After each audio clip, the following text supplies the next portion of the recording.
Drew. All right. Hello, everybody. Welcome to DSA and Detroit Lions on the Prowl presents Question and Answers with Jeremy Reisman from Pride of Detroit. Welcome to the show, Jeremy.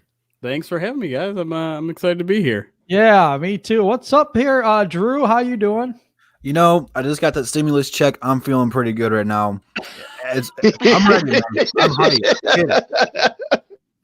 I was going to ask you how many Drew Weisers you bought, but I probably should not ask that question. I got enough for a whole bar. All Wow. right. Oh. Yeah, we're going to have a good show tonight, I can tell. What's up, Luke? How are you doing? Hey, I'm good as always. I am so excited that we are going to do this. And again, welcome, Jeremy. This is going to be fun. Man, thank you for coming on. Thank you for coming on. Yeah, anytime, man. I love talking about the Lions, and it's an exciting time, finally. We're finally here.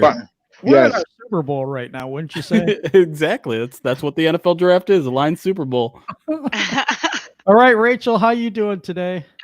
I am doing great today, Jim. Finally getting some rain down here in Florida. It has been a drought. We finally got to seed grass in the front yard. It's been looking ugly out there, so I'm in a great mood. Oh, you didn't get the snow today, then, did you? We got snow today, so we don't even want to talk about this. Oh yeah, I've seen it all over Twitter. I just keep my mouth shut.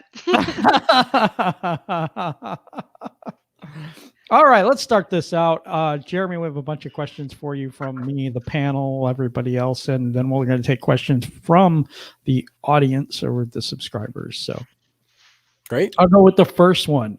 What positions are you hearing the Lions feel is a high priority in the draft? Well, I mean, you just kind of have to take from what they've done in free agency and kind of look at the roster. And I know the Lions just signed Kenny Wiggins. I wouldn't necessarily make that a marquee signing. The whole offensive line is solidified. Right. Exactly. Yeah, right. But yeah, interior offensive line has to be a huge priority. They don't have a lot of youth at the position. They don't have a starting worth talent at really either the left guard or right guard position. So I think if you're looking for a position that's almost certainly going to be drafted by this team, guard is number one on that list. And then obviously cornerback, I think, is a pretty big need. Some people believe that Amani Oruwariye can take that CB2 position, but I think the Lions aren't quite sure that he's ready for that. So I know all the Jeff Okudah talk at the beginning of the draft, absolutely worth it. I think he's a prospect that's one fits one of the biggest needs on the team, and two is capable of plugging and playing in his rookie year. So outside of those two things, depth on the defensive line is obviously important, seeing as there was so much turmoil at that position in the offseason, but not a lot of great talent there. And then outside of that, you're probably looking at depth at your skill positions as well. Running back, tight end, and wide receiver, I think all could probably use an additional body or two.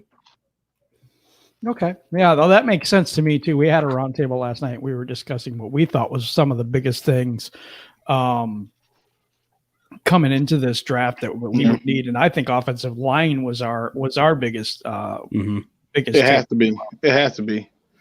Yeah. And to me, when I looked at it, when I tried to go through and play around with the formula to figure out what's going on with Quinn's thought process, I just keep coming back to the idea that every defensive coordinator comes back with a dream, and I keep coming back to Isaiah Simmons. The only thing that can mess that up is the Washington Redskins, and I think they take Isaiah Simmons. I think because that versatility is has so much value to it, in my opinion.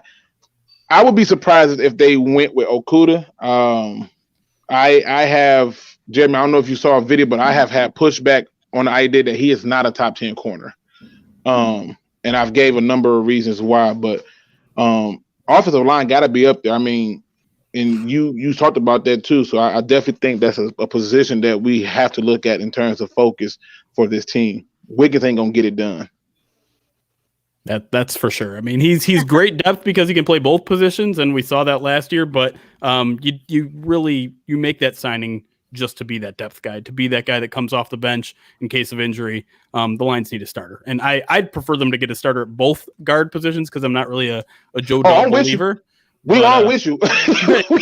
we are with you. We are like for us, we agree that they have to fix both guard positions because we feel like, okay, if you already got big V's for one tackle, Decker's going to be the left, Frank is the center, you just put in 2 guards, voila, new offensive line.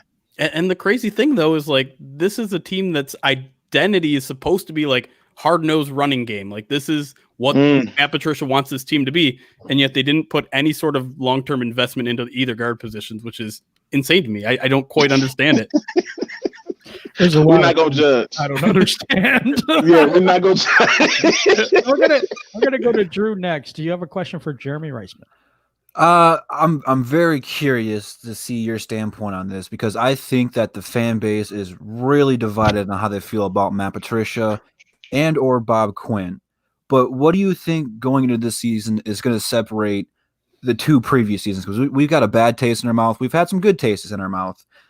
What do you think that as the fans need to look forward to actually give Patricia a fair shot? What do you think that this year is going to kind of change the mindset in some of the fans, if at all? Well, I think we can't really use the culture excuse anymore, the changing the culture excuse. At this point, Matt Patricia has all of his guys.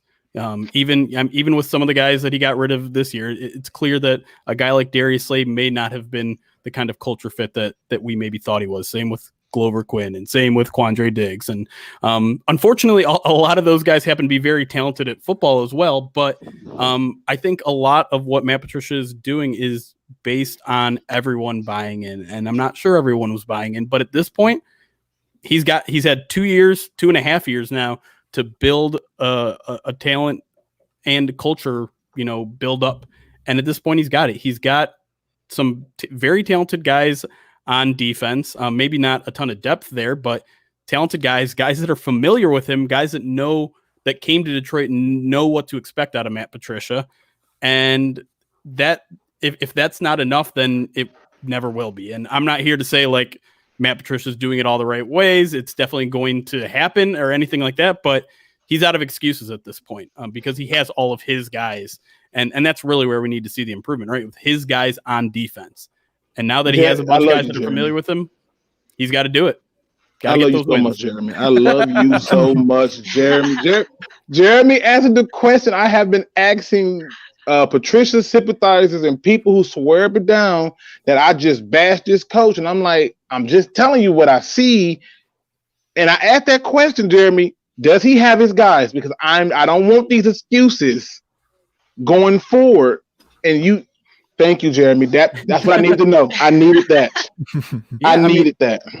Just look at the guys that they had this year, right? Like Jamie Collins, Danny Shelton, just a laundry list of guys that have played for the Patriots, have played for Patricia, that are coming in and knowing exactly what's expected of them from the minute they step in the building, whenever that may be.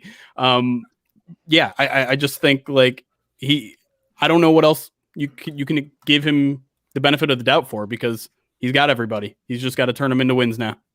I just want to hug you, and I can't.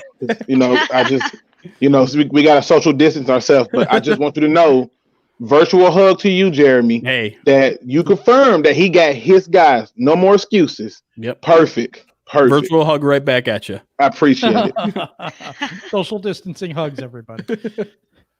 When did we start the Kumbaya show? I'm not really sure. I'm just saying. I'm just messing around.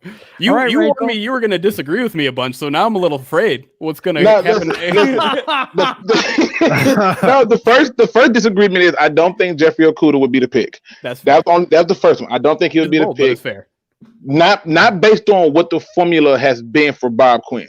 Quinn has said that they look for 5 characteristics. They have not wavered from them 5 characteristics.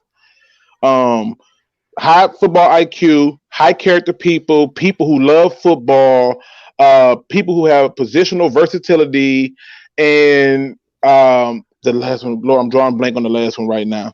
But it was 5 characteristics and he haven't went away from it. And even when I tried plotting and tracking the stuff, I noticed that he loves the same 2 schools, SEC, Big Ten. And then in the later rounds, he hit those smaller schools in smaller conferences that we mostly don't even watch and know what's on. So from that formula, I think they still go Isaiah Simmons. But that's the only thing I disagree with you on so far, because I'm still in love with you at this point because you cleared up a question that I have been asking people for the longest. Well, give them time. We've only been on for 11 minutes, Luke. That's okay. My love is strong. It's a strong love. It's a strong love. All right, I'm going to go to Rachel. Rachel, do you have a question for Jeremy? Yeah, I actually wanted to bring a question to you that we were talking about on last night's roundtable, and we all had some differing opinions on it. So we've been talking about Snacks and how Patricia was using him as more of a 3-tech rather than a run stuffing 0-tech, which he prefers. And we all saw his production fall off this past season. Do you think that decline was affected by Patricia misusing him? And what do you think of Patricia as a coach based on just that? That's a really good question. And it's kind of a tough one because I think when the Lions traded for Snacks, everyone thought it was a perfect scheme fit, myself included. You think about, that's the Vince Wilfork that the Lions needed. And he seemed to basically confirm all of our beliefs with that first half season in 2018, being one of the best run defenders in the league, turning the Lions' run defense from one of the worst in the league to one of the best. And then, that 2019 season hit, and then we heard all this stuff from Snacks. And, basically the way the Lions used him is how they use everyone on that defensive front is that versatility thing. They want someone who can play from the nose all the way to the edge. And Snacks never really has been that guy. And so the Lions used him as a nose a lot, but it was really more like a 50-50 split. 50 at the nose, 50 at the 3-tech or a little bit wider or whatever. And one thing I thought that was interesting about Harrison's quotes was that he said he worked with the Lions coaches and they tried to accommodate him a little bit and to put him in more positions to succeed. But ultimately, Snack said it himself. He said he wasn't mentally in the scheme. He wasn't mentally checked in, and that caused him to fall out of shape preseason, not be completely focused during the season. And let's be honest, Snacks' performance wasn't horrible. It was just okay. And part of it is his surrounding cast performed at a worse level. Outside of Trey Flowers, A'Shawn Robinson had a bad year. Deshaun Hand was basically injured the entire year. He didn't get much help from anybody else in that cast. So I think there are a lot of factors that went into why Snacks wasn't as effective as he was in 2018. In terms of what it means about the Lions coaching staff, I do think it shows that they're a bit stubborn in what they do. Patricia has a very specific scheme that he likes and doesn't like any sort of wavering from. It's why we see them select such very specific guys. You get a guy like Jelani Tavai, where no one else seems to value him as much as other people, but he's exactly the kind of like size and skill and speed and arm length that they like. And so if you don't fit like this exact mold, there might be some friction. And I think that's what we saw with Damon Harrison. Now, is that friction a bad thing? I think it has its draws and backs and it has its benefits. When you're strict like that, you can probably find guys that other guys don't see as valuable. If it's a tried and true method, then you stick by it and just make it work. But I think being strict like that kind of causes that friction between a guy like Snacks where you have a very, very talented player, but you're not exactly using him to his best ability. And that sort of stubbornness can get you in trouble. So Snacks said it himself. He said it's a good scheme. It's just not one that he's comfortable playing with. So I don't think anyone really comes out looking as much as the bad guy as as Lions fans seem to think.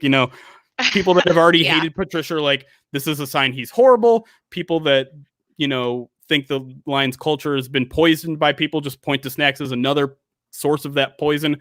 I think this two sides just didn't kind of work out as cleanly as we thought it was worked out. And that's nobody's particular fault. Okay. Yeah. I mean, I definitely agree with you. And, you know how Lions fans are. We like to either we take it and run in whichever direction with it, Right. But whichever direction we're going all the way. Yeah, I agree. Luke, do you have another question for Jeremy? Luke has muted. He's probably busy right now, so I will ask another question. Keep this going real quick. All righty. Have you felt any tension when you've been speaking with players? Regarding Matt Patricia? Yeah, regarding, I don't know, just a locker room tension, or like a, how do I put that? Where it's like I don't know if I'm speaking about a culture thing or the way that, like, they traded Slay, they've traded Diggs, they got rid of Harrison, and they even got rid of the punter. They got rid of Glasgow. Any sense of some kind of a locker room type of thing or a tension when you talk to players? It's always kind of hard to tell because the player's relationship with the media is always kind of tenuous in the first place. Most players don't trust the media. They don't want to say anything that will catch headlines or get them in trouble. And I do get a sense that in some cases, a lot of these players are walking on eggshells, making sure they don't say anything bad to the media because they might get in trouble with the coaching staff. I don't think that's unique to the Lions. I don't think that's unique to Patricia. I think a lot of NFL coaches just want their players to pretty much shut up when they talk to the media. And so in that sense, yeah, I think there is a fair amount of tension with Lions players and the media. That being said, there were some players that I think actually kind of bloomed with their relationship with the media, kind of sounded a little more confident in themselves, took on a lot more leadership in terms of taking the initiative to be available for the media. Trey Flowers is really good at that. I would say Tracy Walker, rookie Tracy Walker compared to last year Tracy Walker was like night and day. Definitely a guy that will stand there and talk to the media for 15 minutes. If you need 15 minutes, will just kind of like the strength in his voice too is definitely more confident there. And so it depends on who you talk to. I would have said Devon Kennard is another guy that will sit down for 40 minutes or so, but the Lions decided to part ways there. But I didn't like that move. It was a surprising move because of how much I think this coaching staff liked him as a person and how much he stood up for them. Yeah, absolutely. That's what I'm saying. Like he bought in. There's no question that Devon Kennard bought in here, and I'm sure it was devastating for him to get cut. But in terms of his on-field production, he wasn't really providing any pass rush. And I think you ask any Lions fan what the big problem of the Lions defense was last year, and there was no pass rush. And I think he played a big part in that, unfortunately. Yeah, I agree with that. I'm going to go to Detroit. Drew, next question. Well, my next one is probably a little bit more challenging because I feel this team's lacking an identity, a culture. It feels like ever since we have drafted Matthew Stafford, it's been Stafford or bust. And if he doesn't play well, we're not going to win. And the games he does play well, it's like the defense doesn't show up. It's time where he's in his point of career where the other teammates need to step up and play well. But looking at Detroit as a whole, all other three major sports teams have embodied the Detroit mentality and have had great defenses, all-time great defenses in the respective sports. And that may not be the case for the Lions, but we have a defensive-minded head coach, and it seems when he was in New England, he was kind of the player-friendly coach, and Bill Belichick, was the bad guy, good cop, bad cop. It seems like he's kind of changed here, but what does Patricia and or Bob Quinn need to do to establish that culture to get something that we're really good at besides Matthew Stafford? I think it's just kind of putting it all together on defense. I really think you're onto something there with defense needing to be this team's identity right now, just because of the defensive head coach. They also overthrew the defensive coaching staff this year. We'll see how that plays out. The defensive line is going to look completely different, and the goal of this team has always been to stop the run first. And you can say that's the right thing. You can say that's the wrong thing. I personally believe the league is trending in a different direction, but you can also build a team in several different ways and find success. We saw the Tennessee Titans make a deep run in the playoffs by that exact kind of thing, run the ball and stop the run. And it almost got them to the Super Bowl over a team like the Chiefs. So there are different ways to build the team. And I think that's the kind of culture they're trying to build. They just haven't had a ton of success. We saw flashes of it in 2018. That Miami game is one that I always really like to go back to, where Kerryon Johnson had 100 yards in the first half. And Matthew Stafford was also lighting them up. We finally saw what Matthew Stafford looks like with a running game for one game. But that game, the way they finished that year with Snacks and that run defense, that's the identity that they really want to have.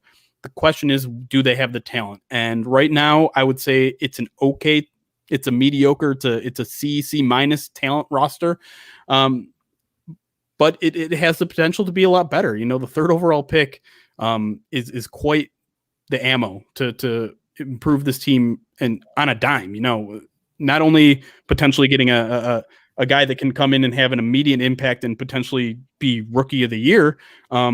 If you decide to trade down, suddenly you have 2, 3, 4 guys, extra guys that could be starters this year. And so they have the ammunition to really encompass that defensive identity that they want. They just have to do it on a more consistent basis, and they have to knock this draft out of the park. Yeah, I agree with you there. I think they have to knock this draft out of the park. I think they have to get the needs that they need on this team. And I think we have to turn a corner. We need to start winning some games. Yep. That cures a lot of ills, winning does. So I'm going to go to Rachel for the next question. Go ahead, Rachel. So who do you feel needs to step up the most this coming season that is a returning Lion on the roster? That is an excellent question. I would say probably Deshaun Hand. Considering the rookie year that he had and all the excitement that he brought and all the expectations that came in last year as one of the best pass rushing interior guys that this team had. Obviously 2019 was a huge disappointment with all the injuries. Didn't really come into the season looking ready. We talk about the Lions needing a pass rush, and usually when the national discourse is that, we're talking about edge rushers, right? We're talking about getting the DeMarcus Ware of your team, or whatever, insert whatever edge pass rusher you want there. But one thing that I kind of noticed as a subtle tone throughout the entire season last year that Matt Patricia kept mentioning is pass rush from the interior. Moving that pocket so that the quarterback has to run outside and then getting your edge guys to clean it up. That's really one of the most underrated parts to a successful defense, is getting that pass rush from the interior. And Deshaun Hand is that guy. He's the guy that the Lions are going to be relying on, assuming they don't get a defensive tackle high in this draft. He's their guy. He's the guy that, he comes from Alabama. The Lions love guys from Alabama. They have a defensive line coach from Alabama. He's a perfect fit in what they want to do because he's also got that versatility. He can slide into the 3-tech. He can play the edge.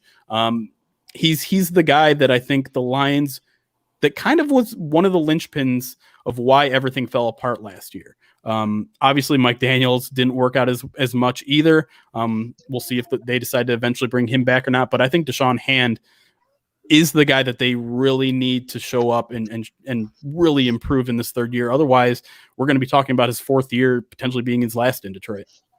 Absolutely. I was so excited. To watch him last year, and it was such a letdown to see his whole season kind of taken down by injuries. But yeah, I absolutely agree with you. All right, Luke. I was going to you next anyway, so go right ahead. No, I appreciate it. I think that's the easy fix to that is if they trade down, they got to get Nevin Gallimore. It makes the most sense. You talk about the versatility, the interior pressure. Mm-hmm. I have him rated as the number 1 D tackle in this draft. I know some people like Derek Brown, but I think he's absolutely better than Derek Brown. More athletic and more pass rush moves. But my question is when it comes to Patricia's approach on defense, what are you hearing from that side of the camp from other players who have not left about this scheme? Are they like, oh, I love what he's doing here, or are they like, this is really complicated? Because all we keep hearing is this is such a complicated scheme. Yeah, I mean, I think it is. I think you're hearing all the right things from the players, though, and whether that's them telling the truth or just, saying it to our faces, you'll never know. But yeah, I mean, you talk about a guy like Jared Davis, who, obviously his play on the field hasn't been anywhere up to where it needs to be, but he talked about, obviously he came in with a different defensive scheme, different defensive coach, different head coach. And you could see, just how much mentally it was challenging for him and for everyone. And, he said, it's a brand new defense I got to learn. He's a young player. So learning in the NFL in general is a certain learning curve. Learning a whole new scheme in your second year is another challenge. And yeah, I did get a sense with him, there was a point in which it clicked. And I think that's what you're going to have to see with some of these young guys. You know, the 2019 draft class, even a guy like Will Harris, I think, is still kind of in the mode where it still needs to click for him. But you see it in some other players. I would say, again, I keep going back to Tracy Walker, but I think he's definitely a key piece of this defense, and he's someone who you've seen it click. And so in terms of whether they've all bought in, everyone who's remaining in that locker room, I think is bought in, is happy with where they're at and learning. I just think with some of the young players, especially that 2019 draft class and maybe a little bit of that 2018 draft class, they still need a little bit of time to have it click. And maybe that means if the Lions draft a guy this year high on defense, maybe we shouldn't have extreme high expectations for them coming in, depending on, you know, the scheme that they're coming from in college. But I would definitely say it definitely takes, there's a learning curve there that depending on the player, it can take a half a season, it can take a full season, might take a season and a half. It always depends on the player himself and not only his willingness to learn, but just kind of that familiarity of the scheme that maybe he took from college as well. See, this is why I love you, Jeremy, because not only did you answer that, you gave me another question that I went, okay. So how does that play into a guy like Desmond Trufant, who has never played in this scheme, coming in and now having to pick it up from the first year? How does that affect him? That's a great question. And I think the scheme is a little bit less important for cornerbacks, seeing as they're just a heavy man-to-man team, and man-to-man coverage is more about technique than scheme, really. But there will be, I think, a learning curve a little bit there. Trufant is a veteran, so he's seen a lot at this point in his career. But that's a good thing to, I think, keep an eye on. There might be a little bit of an adjustment. There certainly will be an adjustment on the way, like Patricia runs practice, maybe the way he conducts a room and things like that. But in terms of, I would say the on-field play will probably not look too much different for him. Okay, all right, appreciate it. Okay, Jeremy, I was going to ask this question. Looking at the draft and all the trade scenarios and all the smoke screens that are out there, what do you think will really happen at number 3 when the Lions are sitting there on the clock? I really think it's hard for me to point to anyone that fits this team better in terms of value, in terms of talent, in terms of scheme than Jeff Okudah. And whether that means the Lions take him at 3 or trade back to 5 or 6 and still get him, I think he has to be the primary target there. It's too big of a need. His man-to-man skills, I think, are unmatched in this draft. I just think he's physical. I think if you listen to the people who heard him talk at the combine, the guy knows his football really well. He's motivated. He's off there listing schemes of different NFL teams just off the top of his head. I'm sure you guys saw that video of him putting that one reporter in his place who said his footwork was sloppy. He's confident. He's got all the skills necessary for a Matt Patricia defense. He's big enough, long enough arms. I think he's just an absolute perfect fit for the Lions. And man, I'd be at this point, I'd be kind of surprised to see the Lions have anyone else but him with their first round pick. Not even Isaiah Simmons. Listen, Jeremy, you know I'm going to push back on you. I knew this was going to happen. You know it's coming. Jeremy. Let me listen. I gotta ask. I will say this: he does come from under the school that the Lions like taking players from. I mean, one of the conferences, Big Ten. Mm-hmm. Fair, okay. He is a man coverage corner. Fair, but who was his best challenge that really proved that he's a man coverage corner? Every film that I watched of him, he did not cover the best receivers on the other team. They went against Michigan State this year. Cody White, he didn't cover him. They went against Penn State. KJ Hamler, he didn't cover him. Why you feel so strong about the Okudah pick when they have consistently picked versatile players? T.J. Hockenson was versatile from the standpoint that not only can he be a blocker, but he could be a receiver, and you can put him at fullback, and you got these different options with him. When they took Frank Ragnow, he can play pretty much all the positions on the line. When they took Taylor Decker, he could play guard. They have stuck with this versatility theme. Why would they take Okudah when he does not have that versatility? Well, I think the Lions value cornerback a little bit differently. Versatility isn't that important to me at corner. And in terms of how Ohio State used him, I mean, I can't tell you why Ohio State used him the way he did. I just know that every matchup that he was in, he dominated. But in terms of the importance of cornerback in this scheme, it's essential. You've heard pretty much at every trade deadline, the Lions potentially looking for, Chris Harris, or, it seems every opportunity the Lions are looking to grab an extra corner. And they failed in getting a second one opposite Darius Slay, but I don't think they're going to fail at this point. I think corner is really, really important to this team. And we've seen them kind of invest in it. I'm still a little shocked that they didn't give Darius Slay the extension that he got in Philly, but I think that had more to do with a culture clash than anything, now that we've heard Slay talk about it. And without him, I think this defense would fall apart without a top tier corner. And I really do believe that Okudah is that guy. And I don't see any negatives in his game. I really don't. Really? Yeah. I don't. Man, you got to watch my video. I guess I do. You got to watch my listen. I'm telling you, when I say he never covered not the top receiver, his best competition came against Michigan and it came against the Clemson Tigers, and the Clemson receivers were killing him. They just were dropping the ball. And for the first part of it, when they were killing them, the quarterback Lawrence was kind of off a little bit when he first started. Maybe it was nerves, I don't know. But them receivers was doing them bad, and every time it's like an inside route, he get to grabbing and all type of stuff. And I think I look at it like this: if he had one full year to start this year, and he had 3 interceptions, 11 pass deflects. Here's a freshman over at LSU, Derek Stingley, 15 pass deflects, 6 interceptions. Like, I just want to know, why not give Amani Oruwariye a shot at the number 2 spot? We did go into the season last year with Rashawn Melvin at the cornerback spot at the 2, and we thought we was going to take a cornerback there at some point, and they passed on a lot of good ones in that point. I remember last year it was a lot of mock saying that we was going Greedy Williams. Yeah, I guess. I mean, my defense of his college tape is simply they had him covering one side. That's the way it worked. And so if the other teams were deciding, hey, we're going to put the better wide receiver on the other side of the field, that's Ohio State's fault for not adjusting their scheme. Basically, Okudah stayed on the same side of the field the entire season, and he locked down that side of the field. So, I mean, I don't know what else you can ask of a guy like that.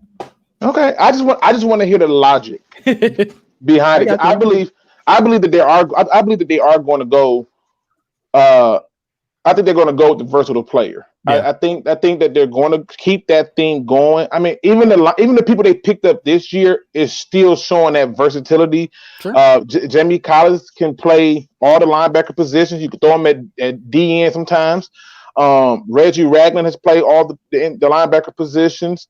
In fact, I really can't think of nobody they took that don't fit that. I mean, even Will Harris can somewhat be the in-box safety / linebacker at times. I just wonder how much was Okudah looking good because that front 7. When I watched film, the front 7 was not normal. Oh, no question about it. They've got an insane front 7. And I'm not going to be here to slander Isaiah Simmons at all, because I think he's one of the most intriguing players in the draft. That versatility is undeniable. I'm just kind of curious about where his role would be immediately, because the Lions added a lot of talent at linebacker. They added a lot of talent at safety. I think he projects more to be a safety in the Lions scheme, and they just drafted back-to-back guys in day 2 in 2018 and 2019 in Will Harris and what's his name? I just talked about him for an hour. Jelani Tavai was the number 2. The safety. You got Tracy Will Walker. Harris, Tracy Walker. Thank you. Yes, Tracy Walker. And so, I mean, this is the NFL draft, and when you're that high, you just take a talented player. You kind of worry about the in terms of where he'll fit with your team later, depending on the position. Like if it's a quarterback, that's a different story. But I think with a guy like Isaiah Simmons, I think he's in the mix at 3. I just think in terms of what this team needs right now, in terms of how important cornerback is to this defense, I think Okudah's got to be the pick. Okay, listen. I am with you, I've said this before that this is probably going to be the first draft where I'm just not going to get upset no matter who they take because I don't want the excuse that he does not have his guys. But we've already cleared that up. He's got his guys. Jeremy cleared it up, people. Patricia has his guys. Now, Jeremy, if they take Okudah, I'm gonna come right on your Twitter page and go, "You nailed it." But if they take Isaiah Simmons, or I think they take Isaiah Simmons, and if he's not there, I think they trade down and take an offensive lineman. Sure. If they take anything opposite of Okudah, you got to come back and have some more fun with us. Sure. All Absolutely. right, Promise. Deal. All right, Detroit Drew, we're going to go to you for the next question. So it's definitely a weird time we're living in, and there's been several speculations on what is going to happen with the sports world if the NFL is going to start on time. If they shorten the season due to this virus thing, do you think that potentially that could change the win now mandate by the front office? And if so, does that buy Patricia and Bob Quinn another year to get more people in here to kind of get the same back on track? Yeah, that's an interesting question. I guess I hadn't really thought about it from that perspective. I think a lot of things can change. A win now directive that was given before many people knew what the coronavirus even was. So yeah, I think that has a potential to change things. I mean, we don't know if we're going to have a season at all. We don't know if we're going to have a delayed season, a shortened season. I would say, and I think, I wasn't in the meeting when Martha Ford and company talked to the media and mentioned this kind of mandate or ultimatum or whatever you want to call it. But the sense that I get talking to some of the beat writers in the room that were maybe it wasn't quite as strict as like they have to make the playoffs or you're out. Mm-hmm. There's the phrase playoff contender. Well, what does that mean? Does that mean you're playing meaningful games in December? Does that mean, week 15, you guys get eliminated from the playoffs instead of week 7? Actually, I don't know if you can get mathematically eliminated in week 7, but the Lions have probably tried at some point. Sure have. But yeah, I think everything kind of has the potential to change. If the Lions bomb the season, we're talking another 3-13 type of season, then I do think changes are going to be made. But I do think, whether it's a shortened season or not, if this team plays close to 500 ball, I don't think anything's written on stone about the fate of this era of Lions management. Well, I think 500 is a step in the good direction. I mean, we went 6-10 the first year, 3-12 last season, 3-12-1, or 3. I don't know if my math's right there. But point being, you want to see improvement with this team. And even if it is a shortened season, if you can win, I don't know, it depends how many games you're going to have to play. If you can win 7 games, then it's showing me this team's improving. And that's really what I wanted to see from Patricia is, okay, that first year we took a step back from the Caldwell era. And, last season we took a step back from the Patricia era. If we can win 7-8 games, then I'm willing to give him more opportunities. But just right now, from what I've seen, I haven't seen these guys adjust the right way. Maybe that these guys were the bad eggs, the bad bunch, but 500 is a step in the good direction for me. I'll take the one thing I would say is I think a lot of fans would push back at that. And I mean, they've had 3 years. That's a lot of times. I mean, we've seen franchises, turn on a dime in 1 or 2 years. So 3, and they haven't even made a playoff appearance wouldn't set well with a lot of fans. And I think in part for good reason, right? Because I think this team was about a 7-win team last year had Matthew Stafford not gotten injured. And so for them to win 7, let's assume Matthew Stafford plays all 16 games or however many games the season ends up being. If they only win 7 games, I'm not sure that's much of an improvement. I mean, obviously 3 wins to 7 wins on paper is, but I think that team was talented enough to win 7 games had they been fully healthy. Even just with Matthew Stafford, let alone all the other things that happened on defense. So if a fully healthy, and there's not going to be a fully healthy season, no such thing really exists, but Matthew Stafford alone should set this team's over under at least, I would say 6. And I think they should have the talent and scheme and culture by now to at least get 8 wins, preferably 9 or 10.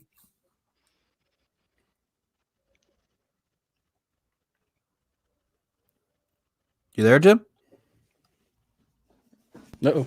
I think we lost. Sorry. Jim. Yeah. No, I'm here. There we go. Something happened on something happened. Oh, hey, Dose of Dion's here. How you doing, buddy? All right. So, Rachel, next question to you. So today the Lions released 3 more players. I think I'm seeing the most chat about Steve Longa. How do you feel about the Lions releasing him?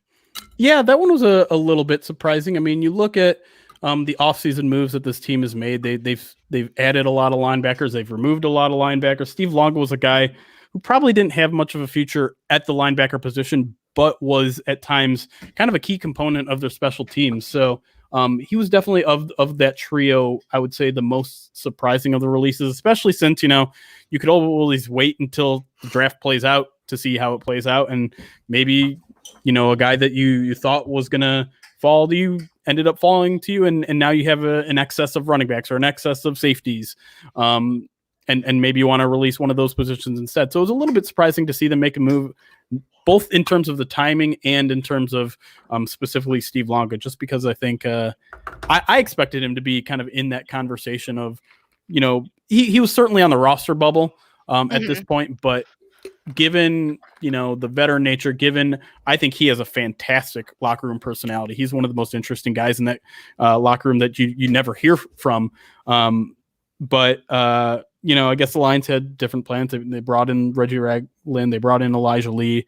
Even Jamie Collins might play a little bit on special teams as well. So they certainly have the bodies to make up for a release like that. But it was definitely surprising to me. Yeah, you would have thought that they would have at least kind of had them all out there and then made decisions in the future. I don't know, but. Yeah. Let's see. I'm going to take this a different direction. Let me see here. I'm trying to figure out where my questions are. That helps me a lot, actually. Okay. Oh, see, you answered a lot of these. I have to go down and figure out which one I want to answer now because I've got a bunch of them written down. I tend to ramble. So sometimes I answer one at a time, more than one at a time. One of the things I wanted to ask is, how do you feel about the mandate? Is it something that you feel is a real thing, or do you think that if there are mitigating circumstances, they will keep Patricia and Quinn, or they will keep Patricia, or they keep Patricia or fire Patricia and keep Quinn? What do you think on that? Yeah, as I mentioned before, I think it's a little bit looser than maybe some people in the media or some people and some fans are taking it. I think if, let's say Stafford gets injured again, I think they might, change course a little bit there in terms of their mandate. I think it's a soft mandate. It's a soft ultimatum. I think you always have to, you have to put things in their context, right? Because, if the Lions go out and they start 7-0, then Matthew Stafford gets injured and they finish with a 2-6 record down the stretch, that's a 9-6 season, or 9-10 or 9-7 or whatever. If it's something drastically where you can see what affected this team and why they lost, and maybe things out of the coach's control, it's subject to change. It should be, at least. And I wasn't there, like I said, when the ultimatum was made or anything like that. But I do get a sense that it's softer than most people think. And the other point you bring up, which I think is interesting and not something many people have considered, is it possible that those two aren't tied at the hip, that Bob Quinn and Matt Patricia aren't necessarily tied at the hip?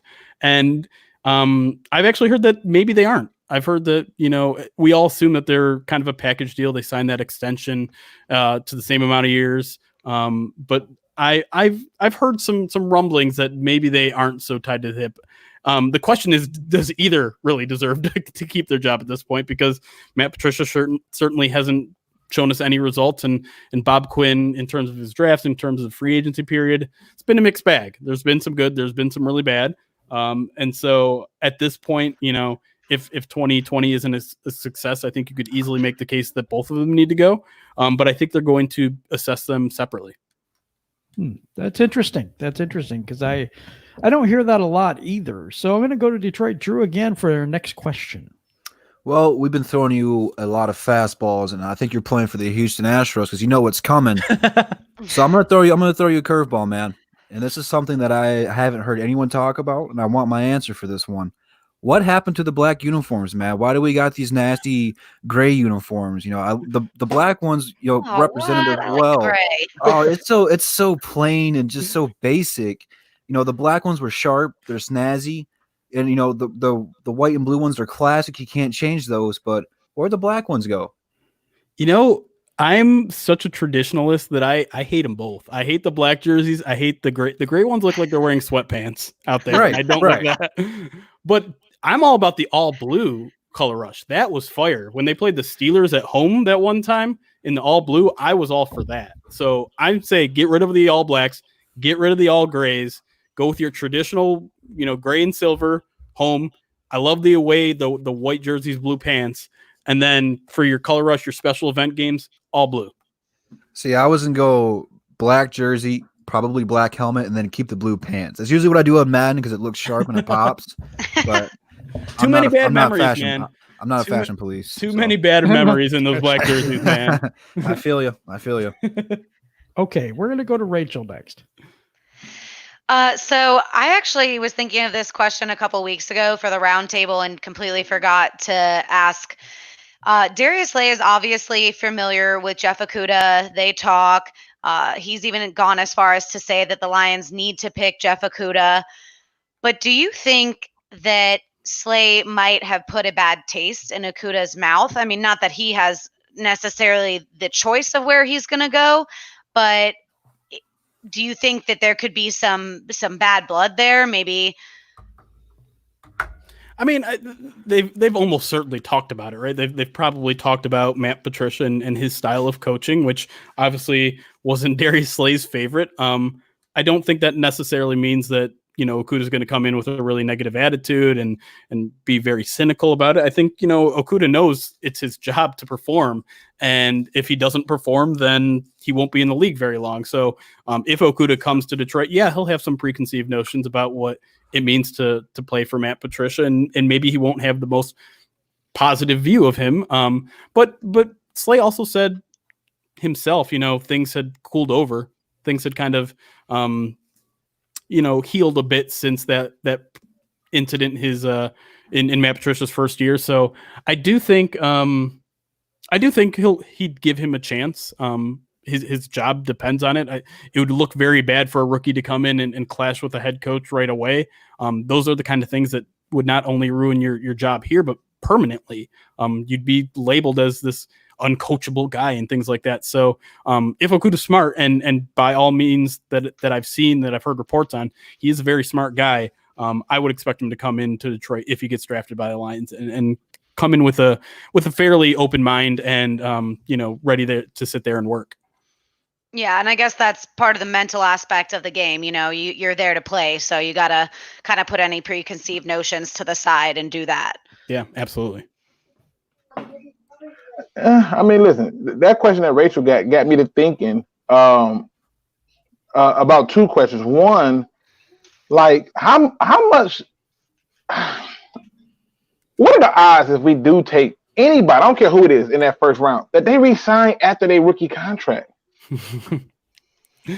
I mean, that's a good question. The Lions don't have a great track record with that. And some will point to that kind of being the Patriot way, just like you live off these rookies and their rookie deals and then let them go sign elsewhere and get your compensatory picks for wherever they sign.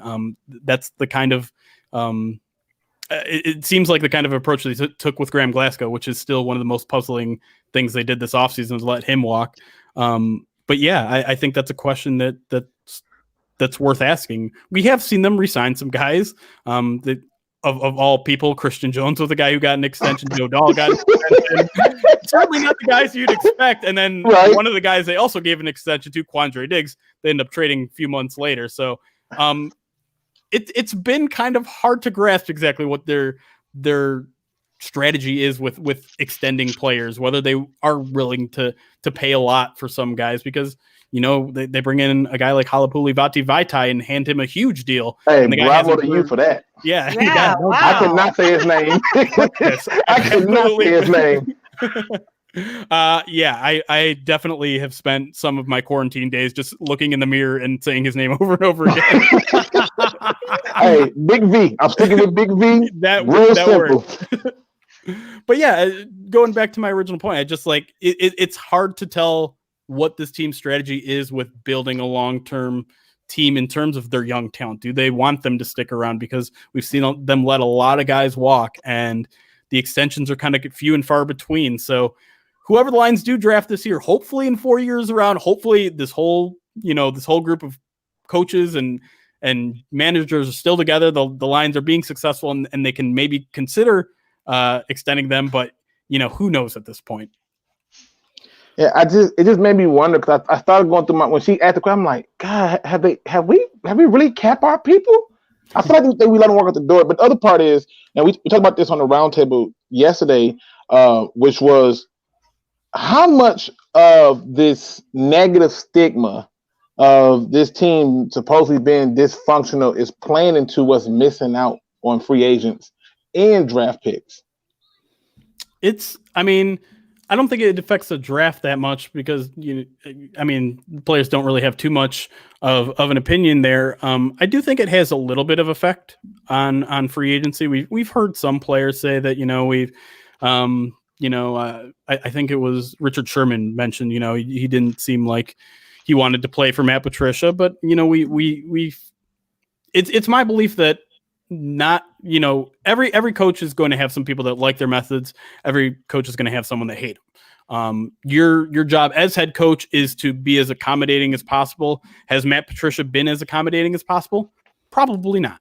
And it probably has cost him a guy or two, but I don't think his style of kind of authoritarian type of coach is necessarily limiting enough where the Lions don't have their choice of players that can turn them into a successful team. There's enough players out there that respond to that kind of coaching. There's enough guys that kind of have that hard nose, like, I'm just here to work, no play, get me on the field, get me in the weight room, like, let's go.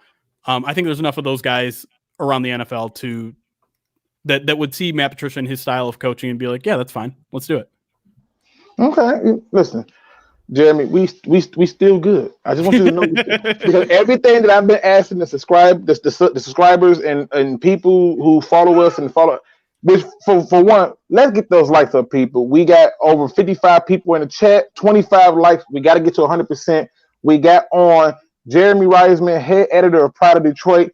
This right here is a guy who's taking time out of his beautiful day where he can be in his house doing Lord knows what, but he's spending it with us to answer questions. Let's get those likes up and get this thing going. And if you have not checked out some of the things going on with Pride of Detroit, I don't know how you're a Lions fan. I don't know what happened.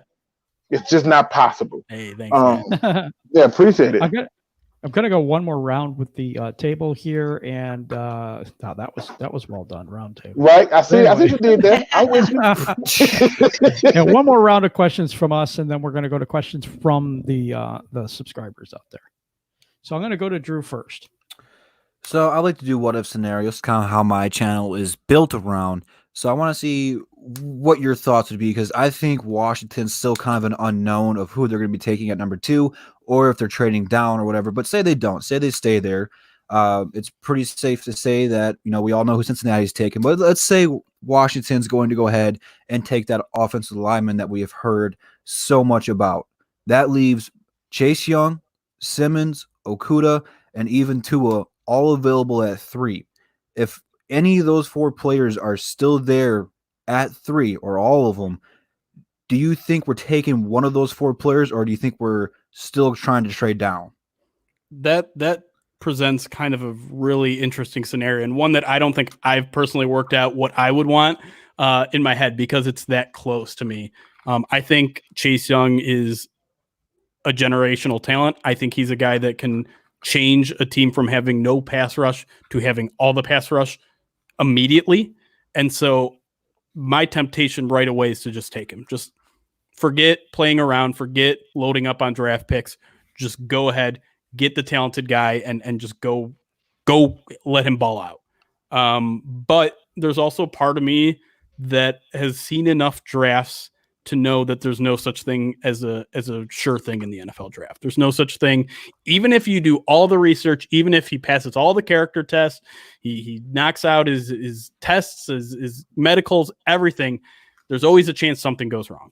Whether it's an off the field incident, whether it's an injury, whether it's just poor scouting on everyone's part, sometimes it goes wrong. And the best way to mitigate that issue is to load up on as many picks as possible. And with that much defensive talent still on the board, the temptation is very high to trade down there too and get a guy like Okudah, like Simmons, like whoever you want, Derek Brown even, if you want it 5 or 6, and pick up, 2 or 3 extra day 2 picks.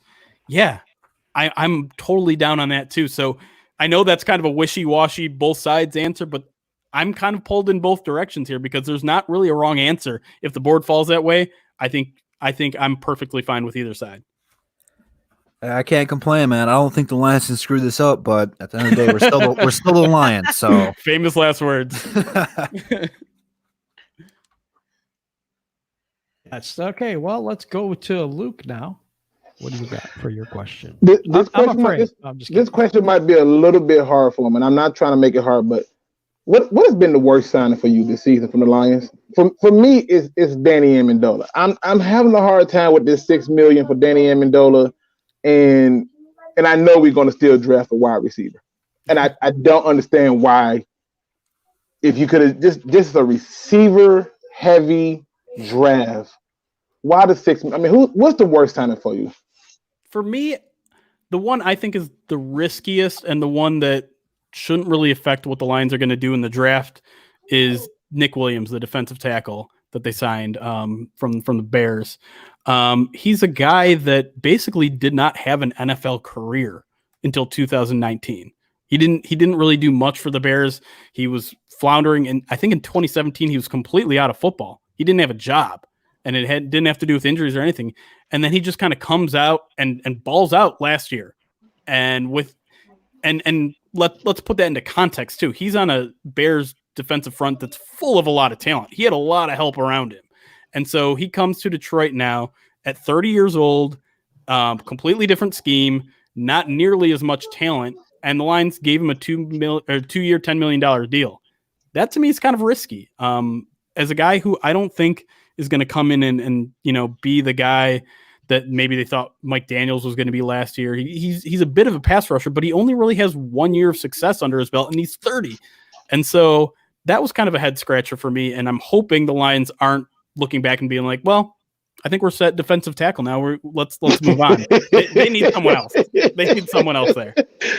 I think you might be mad. I think they feel set at that position. I think they feel set. Yeah, but I'm with you though. I think they do need another D tackle. All right, go ahead, Rachel. Jim. All right, Rachel. What about you? So I'll go with a little bit more of a fun question. We talked about this on the roundtable the other night as well. Who is on your Mount Rushmore of Lions players post Barry Sanders? Ooh. We got 4, right? Yes. All right. Well, we got to have Calvin Johnson on there. Mm-hmm. We got to have Matthew Stafford on there. Mm-hmm. Man, this is a weird one, but it's partially because when he was actually on the field, he was one of the best players I think this team has ever had at linebacker, but he's also just a really awesome, interesting dude. I got DeAndre Levy on there. Okay. And then, who's my 4th? That's tough. There hasn't been a ton of bright spots. I almost want to say Sue because that defense was nasty for a couple of years. Yes, it was. Yes. Let's go with Sue then. Let's go with Sue. You're a smart man, Jeremy. Listen. He is, isn't he? Who did I miss? I'm sure there's someone obvious I missed. Who did I miss that you guys had? You're not going to have Darius Slay on there? I put Slay on Darius there. Slay. Oh, yeah. My goodness. Yeah, that's I had Slay over Levy, but in the chat, a lot of people were for Levy too, so I could see it go both ways. Yeah. I could see Levy. But Levy, man, it was tough with him. He was really good, and then all of a sudden he's walking on airplanes and never playing again. And I don't know. Walking on airplane. I forget he did that. Yeah, he did, remember? Oh, There was a flip side to that question too, Jeremy, and it was who's on your Mount Rushmore of most disappointing Lions? You could probably put DeAndre Levy on that list too, honestly. But Wow. Man, I think Javid Best has to be up there, and it's Oh. not his fault, Yes. obviously. Oh, that Yes. crushed the It's team, man. heartbreaking. Yeah. Oh man. Yeah, he was good. I mean, And that crushes me, man, because when we had Javid Best and he was right, yeah. we won 5 games in a row that year. No one is ever going to forget that Monday Night Football run. Ever. Yeah. It's Yeah, with the Bears. Is that yeah. the Bears? Yeah, Yep. yeah. 88-yard touchdown run. I mean, right in the middle of that 5-game winning streak, and it's weird to call that one of like the most iconic moments of Lions football in the past 20 years, but it meant that much at that point. It was the first time we had a running back since Barry that looked really good. It was the first time this team has been undefeated into October and God knows how long. And man, he was just so much fun to watch. And it really seemed like the Lions had turned a corner at that point. Like literally at that point in the season, when he made that run and extended the Lions lead at that point, it was just like, this team's for real. For once in my lifetime, this team is for real. Mm-hmm. So we have Jer- one more that just joined us, and that's Nomus, and I didn't give him a chance to ask you any questions, so I'm going to go to him real quick. What's up, Nomus? Hello. Hey, how you everybody doing? Hey, man. All right, Hey, you got a Nomus. question for Jeremy?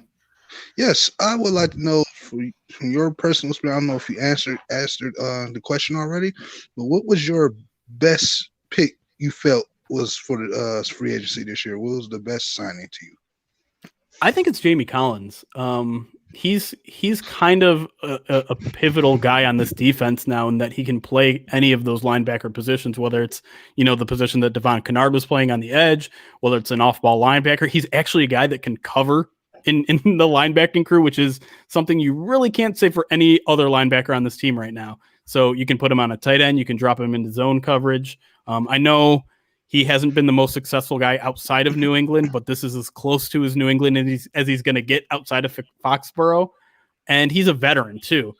One quote that I always like to pull from Matt Patricia last year was that the change that Jared Davis made last year from scheme to scheme 2 years ago, I should say, he had to do without any sort of mentorship. There wasn't a veteran linebacker on the squad that could help him and teach him what this defense was all about. Now there is. Now, I'm not saying he's going to turn around Jared Davis's career and suddenly he's going to be worth his first round billing. No, but there's a lot of other young guys in that linebacking core. Jelani Tavai now gets to bounce ideas off of Jamie Collins, who's been a veteran in this defense for years and years and years. So I think this is a piece the Lions have been missing since Jared Davis, is that veteran presence at the linebacker level who can also still ball. So I got very excited about that signing personally. And mine is this. I have a question, and it goes to kind of what you said about Javid Best. I don't think we have that running back right now. And I know one of the guys on the panel before that isn't on here tonight would very much disagree with me, loves Kerryon Johnson. I think Kerryon Johnson has injury issues that are probably going to end his career at some point soon. The thing is, what do you think about a running back situation? That's the first question. Second question is, do you address this in the draft? If so, by taking whom and when? Good questions. I do think running back is a need for this team right now. I like Kerryon Johnson a lot. My only concern with him is those injuries, and it's a legit concern. The guy hasn't finished the season yet in his NFL career. He came into 2019 saying, hey, my goal for 2019 is to finish the year, is to go the whole year, succeed, be healthy, and he couldn't succeed. It was something he was very specifically focused on, and he couldn't get it done. I'm not one that really likes to put the label injury prone on players. I think we do it a little haphazardly. We certainly did it with Matthew Stafford early in his career, and then we saw what happened after that. So I'm not here to bury Kerryon and say he's done at this point, but the Lions need insurance. If they're going to be a responsible team and have a responsible roster, they absolutely need to bring some help there, because outside of him, you're talking about Bo Scarborough, who played great for 4 games. That's it. That's not enough tape for me to be confident in that, okay, he's ready for a 1B role right away. Ty Johnson played pretty well towards the end of last year, but again, very small sample size there. The Lions need someone who has a lot of talent. Now, I'm also of the belief that running back isn't that valuable of a position in the draft. I do think you can get some guys off the streets like Bo Scarborough and see a fair amount of success from him. We don't see a lot of running backs get second deals after the rookie deals. So spending a high draft pick is basically saying it's a 3 or 4 year rental and then we're moving on from you. I don't think that's a good value to pick in the second round. Third round is a little bit better. So if we're talking about specific guys that the Lions, I think, should be targeting, my one mini crush is on AJ Dillon, the Boston College big guy, 6'3", 247, but is crazy athletic. I've seen projections anywhere from 3rd to 5th round. I'd love to see the Lions get him. He's kind of that bulky back that they've tried to get in CJ Anderson and LeGarrette Blount, Matt Asiata, if you remember the Lions signing him for a couple months. They've been dying to get kind of the power back that can grind it out, that's durable. AJ Dillon has some injury concerns, but not anywhere near the list that a guy like Kerryon Johnson had going into the pros a couple of years ago. So that's the one guy I'm circling is AJ Dillon out of Boston College. I think Yeah, Luke was going to say something. Yeah, I want to okay. So this is what I've been doing. Again, Jeremy, I told you I feel like I broke the box. Matter of fact, I'm about to give you my code breaker just to see if I'm crazy. But listen, I think the best option for a running back, if they are going to draft that running back, I think the best option is Clyde Edwards from LSU. He's not going to be hitting a lot of home runs, but in terms of being able to lower his shoulder, one cut, get to the direction that he wants, and stay healthy, I feel like he might be the Lions' best option. What are your thoughts on that? I like him. He's a little undersized, only 207 measured at the combine, but not a ton of speed either at 4.6. I mean, that's not slow by any means, but it's not blazing fast. Well, he won't be the first person we took with a slow 40, but it's okay. It's okay. Here's looking at shoe tees, Tabor. Yeah, right. Yeah, I mean, he's an interesting prospect too because he doesn't have a lot of film out there. He's essentially just a 1-year starter at LSU's behind Brissett, I think, in his junior year in 2018. I don't dislike him as a prospect. It depends where you're picking him. If you're picking him in the second round, I think that's too early. Third round, I think might be pushing it as well. If you were to get him in the 4th round, I think that's probably good value for a guy like him. And I wouldn't mind him being on the Lions. Okay, all right. Just wanted to know. I just want to know where you was at. Yeah, just want to know. Well, what do you think about Jonathan Taylor, the running back out of Wisconsin? That is a guy who I think of the top 3 guys, him, Swift, and Dobbins, he might be the best fit in Detroit. Comes from kind of that Big Ten school that they were mentioned before. The Lions like to kind of pull from. Definitely a hard-nosed guy. He got 21 touchdowns last year. So I think he kind of fits that physical profile.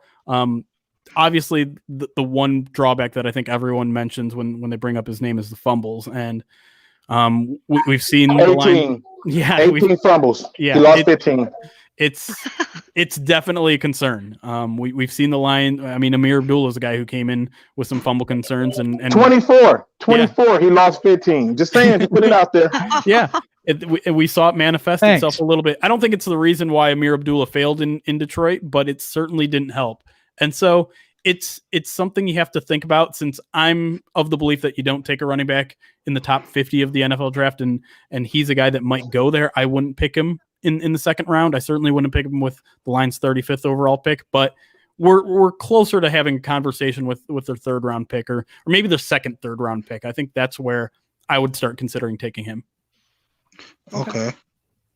All right, Nomis, you have another question? Yes. Everybody's talking about the run game. I like to always go to the offensive line.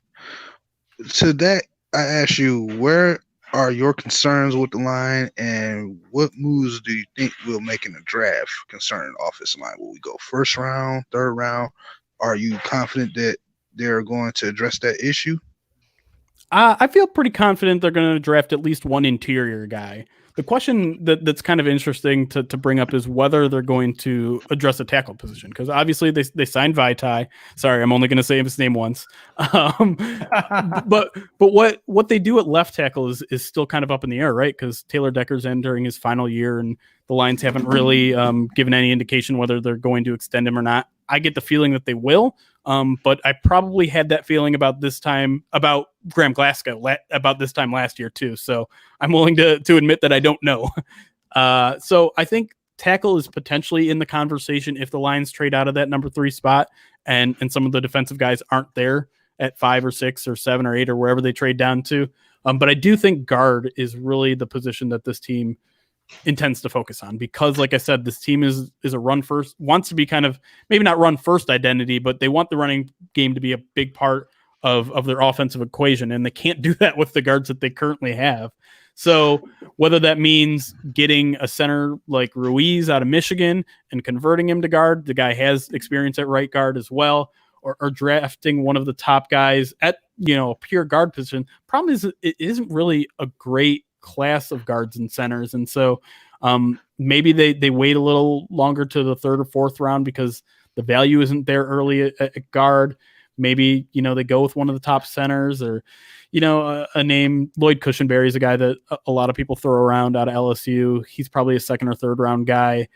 The problem is I don't personally have a favorite out of this interior offensive line class, so I don't necessarily I can't throw out a name there where I'm like, this is the guy that's going to be the starting right guard. This is kind of all the more reason I was a little surprised to see the Lions do what they did in free agency and not lock up a free agent guard that's worth a starting spot. So your guess is probably as good as mine in terms of who they target in I would assume either day 2 or early day 3 of the draft. But they have to, in my opinion. And like, with Big V, how confident are you in him? Because I know that was like the head scratching signing for everybody. And he's a solid player from what I can tell in the past. But you've seen enough on film to believe that he could be good for the Lions? I think he'll be good in what the Lions want from him, which is more emphasis on run blocking than pass blocking. And I know that's scary in a sense. We've seen Matthew Stafford break his back in back-to-back seasons. So having a right tackle that's not as good of a pass blocker as he is a run blocker is a bit scary, is certainly a risk, is maybe not the direction I would personally go with a right tackle. In terms of questionable signings, I would say Vaitai is right up there. I know I've talked to a lot of Eagles fans who are like, he was good when he had a full week to prepare. When the Eagles had to plug him in because of an injury mid-game, he wasn't in. He either mentally wasn't there or physically wasn't there or whatever. So maybe the Lions are taking a chance that it's like, all right, if we name him starter from day 1, he'll put in the preparation, he'll be focused, he'll be that starting right tackle that we need him to be. But it's certainly a significant risk and one I'm not necessarily scratching my head about. I think the money was a little bit bigger than I expected, but if you look at the way it's broken down, the Lions can probably get out of it in 2 or 3 years. But there's certainly a talent risk at the right tackle position. And given the pass rushers that are in this division, it's a little scary. I'm not going to lie. Okay. We're going to start going to questions from the community here. So the first question is, what do you see as a successful season for Patricia to come back for another year? I think, and again, as we kind of talked about earlier in the show, it depends on how it all plays out. But if I'm going to put like a number on it, I think this team needs to be above 500. So at least 9-7. Again, if Matthew Stafford gets injured, if the whole team comes down with coronavirus and can't play, then obviously that changes things too. I just think this team needs to show significant improvement from last year, because last year they were competitive. Last year, the first half of the season, we saw them go toe to toe with the Chiefs. We know that was kind of their peak. That was them playing at their best. Now they need to win those games. They need to not only contend against some good teams like the Packers, like the Chiefs. They need to win those games. And so that doesn't mean just turning 3 wins into 5 or 6 or 7. It means turning it into 9 or 10. And so this team, I mean, like I said before, I honestly think this was about a 6-7 win team last year had Stafford not gotten injured. So that means they have to be a 9 or 10 or 11 win team to show that Patricia is making year-to-year progress. And I know it's a huge ask, and I'm not saying that I think they're capable of that, but if this team is trending on the right direction, we're 3 years in. Buckle up, guys. You need to make the playoffs, if not this year, next year. And I won't have a lot of confidence in them being able to make the playoffs in 2021 if they're not at least 500 in 2020. Okay. We have another question from 313 JMO. Shout out to 313 JMO, and he is part of the DSA. What do you think TJ Hawkinson's role will be in this offense this year? I think he's going to be logging close to 90% of the snaps. I think he's going to be that integral to what they want to do. We've seen Darrell Bevel, the offensive coordinator in the past, use his tight ends all over the place. We know that it's important to the Lions to have a guy that can not only catch the ball up the seams and kind of stretch the field up the middle there, but stay in and block. And, we talk about Vaitai and his run blocking. Hawkinson's going to need to take a big step there as well, because they don't want this guy to leave the field. You don't draft a guy 8th overall and not expect him to play at least 70, 80, sometimes 90% of the snaps. So I think they're going to use him all over the place. We might even see him kind of in that H-back, that F-back role where he's lined up in the backfield and either being a lead blocker or drifting out in the flats to catch passes.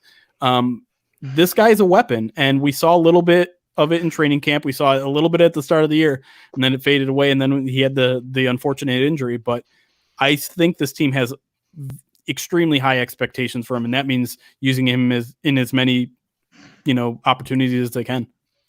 As long as they just tell him not to hurdle. Yes, exactly. Don't dive on your head. That's a good idea. All right. Who wants to ask the next question? I don't want to talk all the time here. Well, put it on the board and I'll read it, man. Is that the one you want to do? Yep, that's the next one. All right. Kool-Aid and Cornbread. Great name, by the way. Still love it to this day. It says, will Jesse James have a bounce back year? He better. Oh my gosh. If I'm being completely honest, I didn't see anything in his first year in Detroit to suggest that he would. But Bob Quinn himself said at the end of last year, we need to use him more. We need to be better about using him. And the whole quote is interesting because he says something like he was put in a tough position because obviously we just spent 8th overall pick on him and it kind of limited his positions. But he said that like it wasn't his own fault for doing that. I do think the Lions like using 2 tight ends, and I think we'll see them continue to use those sort of formations, which means James will have that opportunity. The question is, will he be able to jump on it? Because, he got a lot more playing time towards the end of last season when Hawkinson suffered that leg injury, but he didn't play with Matthew Stafford in that time. And he needs to develop that relationship with Stafford if he's going to be a more, integral part of the passing game. And so I think he still has a lot of work to do, and I'm not exactly optimistic. But the Lions know that they need to fix it and they need to focus on it, and hopefully they'll get it done. I just don't know. I think the Lions have plenty of weapons where they don't need Jesse James to play. They don't need him to be a 50 catch kind of guy. But they're also paying him a lot of money, so he needs to be doing something out there. And I'm not sure what it's going to be, but I'm not going to sit here and tell you he's going to get 700 yards next year. I don't think that's realistic. Let's see here. The Dern says, with no receivers under contract after this year, what round do you think we take one? In my opinion, 3rd round, someone like Tyler Johnson. Yeah, this is a good question because, as you mentioned, there's literally no wide receiver under contract past this year, which means the Lions could really go anywhere with the kind of receiver they want. They could get a slot guy like KJ Hill. They could get a big bodied one. If they trade back far enough in the first round, I wouldn't be surprised to see them go after one of the top ones. I don't really have a guy that is a favorite of mine because it's such a deep and talented draft class that has talent at a wide variety of talent. You have your fast guys, you have your big tall guys, you have guys that can do it all, you have your guys that are very specialized, and the Lions could honestly draft anyone. I do think that there's a really good chance they draft one by the 3rd round, if not earlier. But yeah, I think wide receiver is 100% one of kind of like the more underrated needs of this team, because while I think they're fine with the top 3 that they have, which happens to be the top 3 that they had last year, the future is unknown. And I don't think Danny Amendola is part of this team's future beyond 2020. Marvin Jones, I think this could be kind of his swan song with Detroit. He's been great, but he's getting up there in age, and he's never been kind of the separation type where I think the Lions could really use kind of a burner that stretches the field, that gets wide open, that's a little more athletic than Marvin Jones is. I do think Kenny Galladay's probably headed for an extension. But again, we talked earlier, this team has been very weird about their extensions. So you need some sort of long-term, preferably cheap option to kind of counteract the big contract that you're probably giving Kenny Galladay this year. Well, to kind of add on to that, I think it's kind of a different standpoint when we're talking about paying receivers, because it's going to sound dumb, but I can't think of a better way to phrase it. Is Stafford's the quarterback offensively and Patricia's the quarterback defensively. Mm-hmm. He wants the defensive players he wants, but at the same time, Stafford's our franchise player. If we don't re-sign Kenny Galladay, and we don't re-sign Marvin Jones, if we don't get talent to replace those or guys with equal value, we've already heard some trade rumor stuff about Stafford and his wife posting stuff on his Instagram.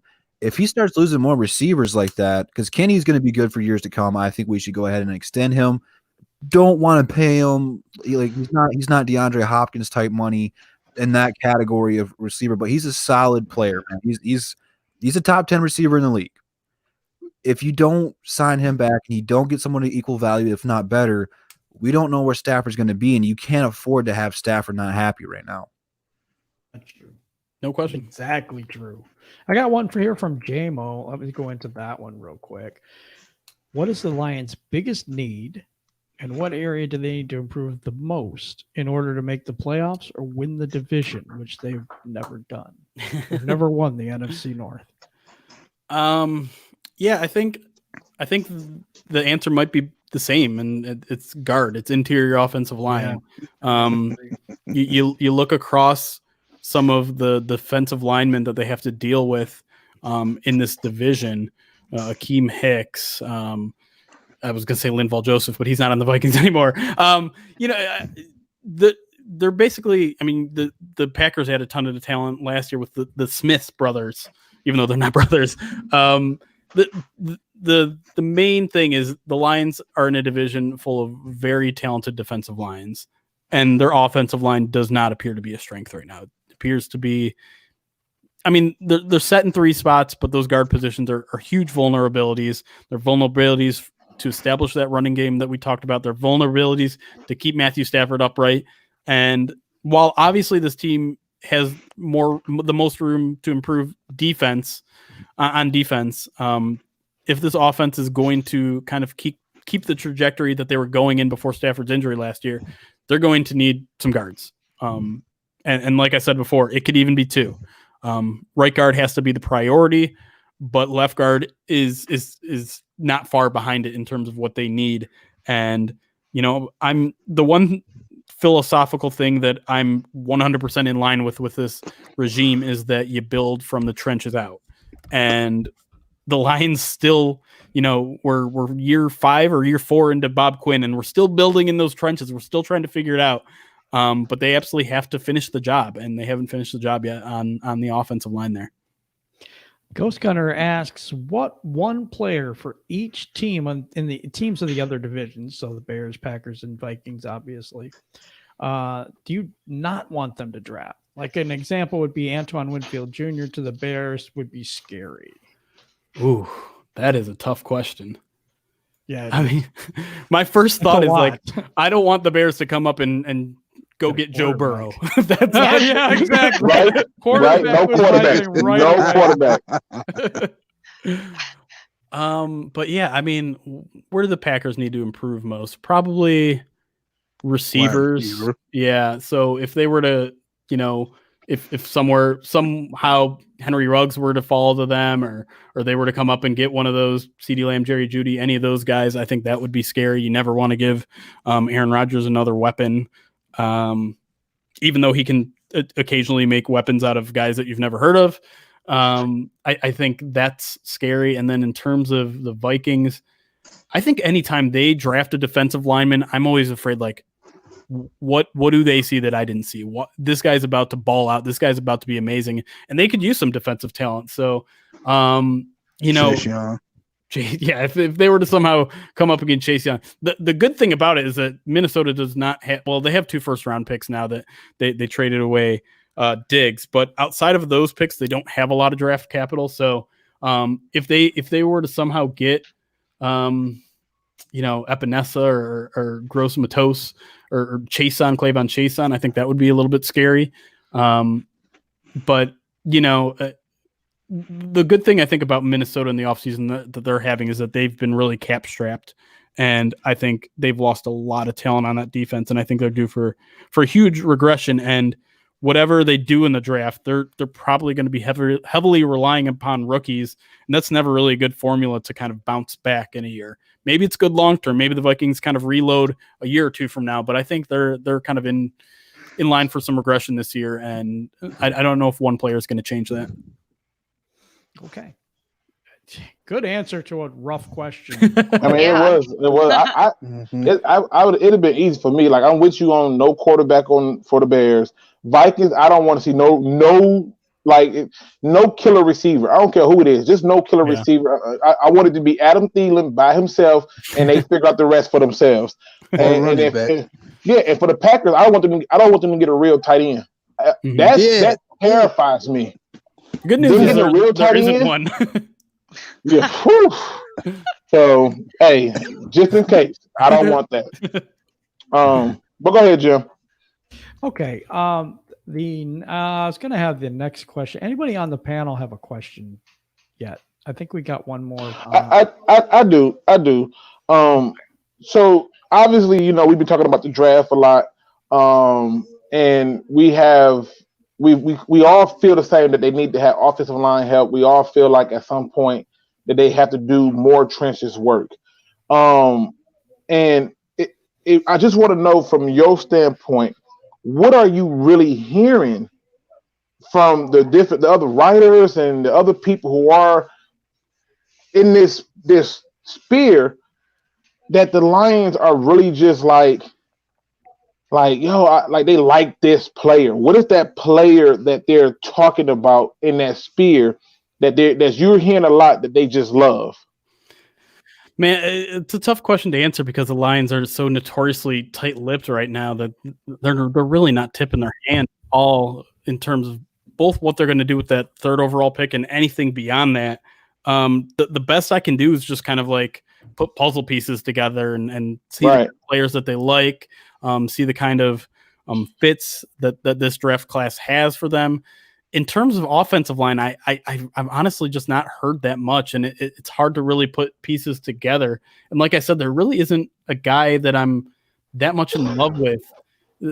Sometimes you can kind of put pieces together in terms of, maybe you look at the Senior Bowl roster and you look at some of the guys that they coach there, and maybe that is a key to someone. But again, there just really isn't. I mean, I don't think the Senior Bowl staff did them any favors in terms of the offensive line talent that they got on that North team, because, I mean, we heard about how the edge defenders like the Uches and the Bradley Anais dominated all week of practice. Well, you know why they did dominate all week of practice? It's because they were going up against a bunch of bad offensive linemen. And that's what I'm saying. Like, there's not really a guy, like maybe Ben Bredesen from Michigan, or like I said, Caesar, their center there. But in terms of tackles, I don't think there's a lot of good guys there. If we're talking offensive linemen, I'm just not a huge fan of this class, and unfortunately happens to be one of the Lions' biggest needs. Maybe they see something in some of these guys that I don't, but we're just going to have to wait and see on draft day for that. Yeah, I think that's another reason why I don't think they're taking Okudahs. I think they like Cameron Dantzler, the Mississippi State corner. I think they like him a lot, and I think that's another reason why they won't go Okudahs. But to kind of follow up on that, that part of it, what, like, in your heart of hearts, you think You think we stay at 3, or you think we really gonna trade that pick? Because I think we stay at 3. I think they absolutely should trade back. Unless Chase Young is on the board, I think it makes sense to maximize your value in that pick, and that is to get more picks, take more lottery. I always say, any draft pick is essentially a scratch off lottery card. And if you get more lottery cards, your chances are still small, but they're better than if you only have one. So I'm always in favor of trading back. But if we go back on Bob Quinn's history, in the first round, he seems to really lock in on his guys and not budge. And in general, I would say on the continuum of whether he's aggressive with his trades or not aggressive on his trades, I would say he's definitely trends more towards non-aggressive. And so if I had to guess, I'm with you. I think they probably stay at 3, but if I was in his position, there would almost be no scenario in which I wouldn't be desperately trying to trade back to at least 5. I mean, I'm just having so much fun with you. That's my last question. You can kill me after this. I'm gonna say you can just kill me and stick a fork in me, and I'll be done. But like, do you think we get a fair trade? I don't. This is why I think we stay at 3. I don't think we get a blockbuster deal. I went through, and I don't remember who I saw it, but they all these teams who moved up one spot were getting 4 and 5 and 6 picks. Yeah. To move up one spot. I don't think we get that kind of a deal. And if we're not, I think it makes more sense to do like you say, if stay there, and if you get Chase Young, great. If you get Isaiah Simmons, great. But if you get Jeff Okudah, not great. No, listen, listen. I wouldn't be mad to pick because again, I want every excuse for him to be out the window. Okay? I don't want no excuse. First it was he changing the culture, he need his guys. Where he got them. I better see more than 9 wins for me. We need to win a division in my opinion. But I'm just saying, do you think we get a fair trade deal? Or are we gonna have to settle for some trash? It's a hard question to answer because all it takes is one team. All it takes is one team to fall in love with either Tua or whatever, maybe it's even an offensive tackle. Maybe it's Jeff Okudah. Maybe it's Isaiah Simmons. All it takes is one team to fall in love with one player. And it happens. Sometimes it happens. We saw it with the Bears and Trubisky. They paid a heck of a lot to move up one spot. Yes, they did. And that's all it takes is one, I don't want to say gullible and GM, but in that case, a gullible GM. And maybe it's Justin Herbert.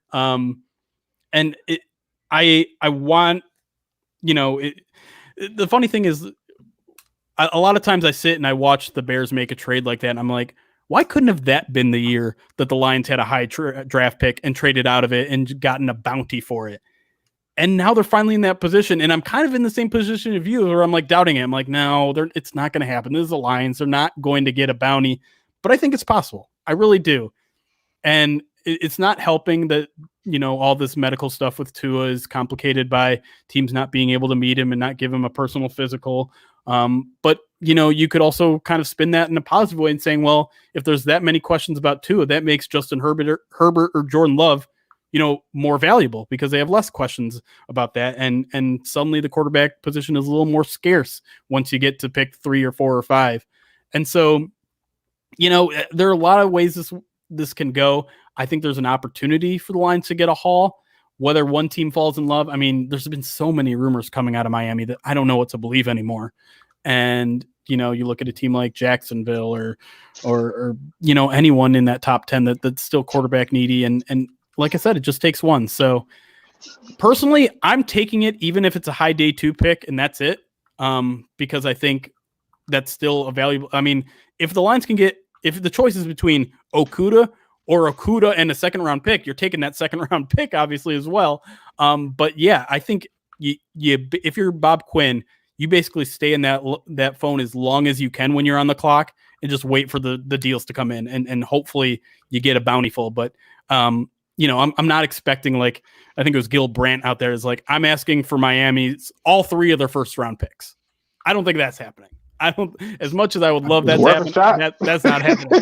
But sure, I mean, you might as well ask, right? They gonna hurt to ask. It's just a question. But I appreciate it, though. Well, let's do this, okay? Because we are the Lions, and we have the third pick. Who is the best tight end in the draft? What a mean question that is. Man, I have to wear the black hat. I'm the bad guy on the show. I love that. I love that TJ Hawkinson pick last year. I don't know why everybody kills the pick. Because they one guy gotta who left use a him. bad taste in our mouth. because you knew if Josh Allen was on that board, they would still took him over Josh Allen. That's why. We don't know that though. He wasn't on the board to know that. That's hypothetical as all get out. We got to go by what did happen. He wasn't on the board. He was took in one pick before, and they took the tight end, and they needed a tight end. I just don't understand why they didn't use him more. What is going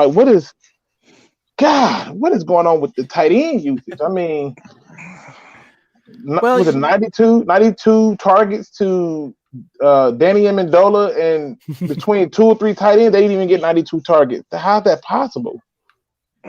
It's tough. It's tough for rookie tight ends out there. I think I saw about 10 different articles written before the season started last year. So just don't get your expectations up too high. Rookie tight ends notoriously struggle. They're still learning the game. They're still learning, the multifaceted of having to block a little more than you do in college. And while I think Hawkinson was probably one of the most prepared guys for that, he still kind of got bit by the rookie bug. So I really like TJ Hawkinson as a player. I think he's going to be a fantastic tight end in this league. The debate is just whether a tight end is worth a top 10 pick, and that's a debate I'm sure we could have. I'm sure you guys have had plenty of times already. Listen, we've had a full debate. I had a full debate with one of our other members, Real from the YouTube channel, the Real Detroit Lions fans. He's one half of the dynamic duo, and Real was like, "Oh, it's not value," and I'm like, "If the pick is right, I can care less." Like, I think I saw some article today where they did a redraft and had George Kittle going 4. I can care less. If the pick is right, I don't care who you get. If you go out and get Slappy Squirrel or Big Bird and they perform, I don't care. I don't care where you took them. I don't buy into the value thing, because if you look at the statistics, more quarterbacks be bust out than anything, and than tight ends, and so many other positions don't pan out. So the tight end wasn't one that was scary to me, especially one of his skill set, because most of these teams are running a spread offense. They tight ends ain't asked to put their hand in the dirt. They're not even asked to block for real. So I was okay with the pick. But I'm not going to kill you, Jeremy, because we cool right now. We still good. The only thing we got a disagreement about is that Okudah thing. That's fair. That's fair. We're going to find out on draft day. Yes, not too many days away. No, not at all. Okay, I'm going to take a few more questions and we're going to wrap up. So I have, if we traded back, would you get a left tackle? How confident are you in Taylor Decker? Personally, I like Taylor Decker. I think the question is, how much does Taylor Decker believe in himself? How much would he be asking for a potential extension? I would hope the Lions have already discussed that a little bit to see, if Taylor Decker is asking for $17 million a year, we better start looking right now. I think he finished the season extremely strong. I think he has potential to be this team's future left tackle beyond this year. But I do think left tackle is potentially on the board if the Lions trade back. I think they really need to prioritize defense at the top of this draft. But if they trade back, if the board doesn't fall their way and they fall back to 8 or 9 or even 12 or 13, if one of those top tackles are still available, I think there has to be a conversation there. It's not the sexiest pick. It's not one that I would be very excited about, but the talent is there, the value is there. Tackles are drastically important. That there is always the possibility too that maybe for his rookie year, you keep Taylor Decker at left tackle, you take this rookie tackle, put him over at right tackle, and then you slide Halapuli Vaitai in at right guard, and suddenly you fix 2 positions there. So it's on the board, but it's not something I would necessarily be excited about. I think the Lions are fine. They should be fine with Decker, but you should always be looking for upgrades too. And if the opportunity presents itself late in the top 10 or early teens, then go for it. Yeah. Okay, so which opponent in the division do you think has improved the most before the draft? I honestly think the answer might be the Lions, and I'm not even that high on their offseason so far. But the rest of the division just either hasn't made a lot of interesting or good moves, or they've just kind of stood still. Like the Packers, I think they're kind of back to their old school do nothing in the offseason type thing. Whereas, the Bears didn't fix their quarterback. They made a lateral move at quarterback. They signed Jimmy Graham to a ridiculous contract. The Vikings lost everybody.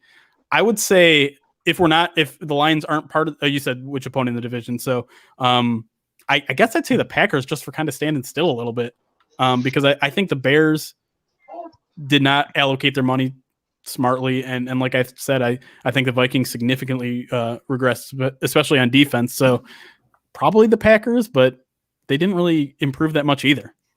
I mean, wait. You don't, okay. You're not worried about the Robert Quinn pickup by the Bears? Like Quinn on one side, Khalil Mack on the other? Hakeem Hicks in the middle.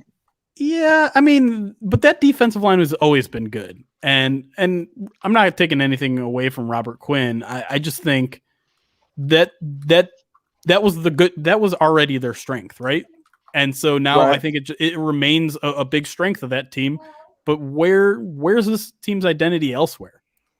Where's anything else that I'm supposed to be afraid of this Bears team outside of that defensive line? yeah. Okay. Yeah, because I just looked at it and I'm like, I think Nick Foles is better than Trubisky. Probably, but I mean, Lamar. And then I'm like, I know Leonard Floyd wasn't giving them anything really off of the opposite side of Khalil Mack. So you can just kind of, stonewall Khalil Mack's side off and try to take away Hicks up the middle by stretching it. But now you add Robert Quinn. And if they add a safety, oh my God. Jesus. Don't forget corner. Yeah, listen, don't forget corner. Listen, that line and the way they run it would make any cornerback look good, similar to what happened with Jeffrey Okudah. But had to get that in there. I thought I'd throw that one in there. But I'm just saying that it worries me that when they picked up Quinn, I'm like, although Quinn did not perform as well in the 3-4 as he did with his hand in the dirt, it still is something to look at and be like, yeah, that's different. Yeah, that's fair. Okay, I'm pretty close to being able to wrap this up tonight. I've had a very long couple of days, so we're going to go for final thoughts now. And what we do, Jeremy, is everybody gives their final thought, opinion about not only the Lions, but life and everything that we think and we want to give to the people out there. So I'm going to start with Detroit Drew. Well, first of all, I want to thank you for coming on the show, and it is just good to know we have a good person like you representing not only the Lions, but the city of Detroit and the great state of Michigan. So just want to thank you for coming on the show, and hopefully we can have you back on sooner rather than later, man. Thanks, man. That means a lot. Appreciate that. Okay, we're going to go next to Rachel. I'm going to kind of echo Drew here. Thanks for chatting with us. I'm a newer member of the DSA, and when Jim approached me saying you were going to be on, I was like, oh my gosh, that's awesome, because I do love Pride of Detroit. I love the podcast. I will say I miss Chris Perfett. Yeah, I do. I really do. But yeah, it's been really, really fun, and I am so excited that the draft is next week because, oh my gosh, we can't talk about the same things anymore, can we? We're trying. Right. So, Nomus, how about you? Thank you for having me on late. I know probably a little impromptu, but I'd like to say thank you to our guest, Mr. Jeremy, for giving us this time to come and talk some Lions football with us. Again, I hope we can have you on soon, and hopefully that we get the right pick, because we don't want to be around here crying, sad, and tears.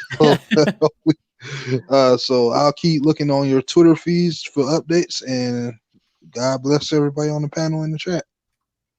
All right, and I'm going to go next. I think that, Jeremy, I've had you on the show before. I love the way you think about the Lions, and just to want to get on here and just chat with us for a couple hours, hour and a half already. Yeah, and helping us out there. I would love to have you back and come on and be a part.